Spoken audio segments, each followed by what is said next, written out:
Piolo Pascual, nagtampisaw sa kaligayahang nadarama sa pag-ibig ni Casey Concepcion. Hulo! Well, expect na talaga ng lahat na magbunga talaga ang pag-ibig na nararamdaman ni Piolo Pascual para kay Casey Concepcion. Marami ang nagtatanong kung kailan nga ba mabigyang katuparan ang kanilang kasal.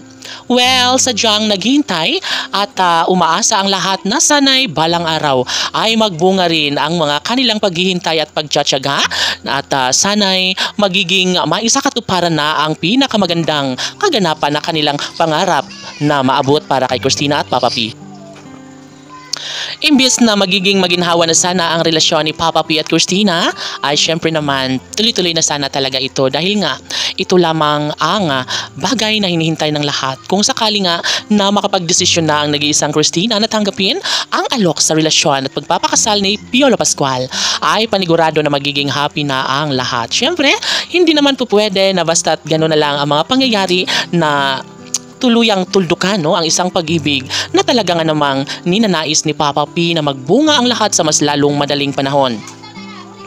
Marami ang nag-aakalang tapos na ang relasyon ni Papa P at Christina, ngunit pinapatunayan ni Piolo Pascual ang lahat at tila magkakaroon din ng katiwasayan ang pagmamahalang tunay ni Piolo at Casey na siyang nararapat na ipagpatuloy at ramdam ng lahat na magiging matagumpay rin si Piolo at Casey sa kanilang pagmamahalan.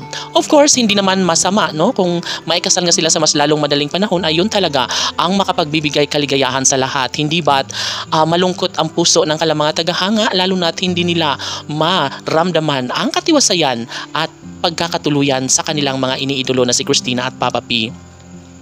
Damang-dama ngayon ang netizens na maaari na magsama rin bandang huli si Piolo at Casey.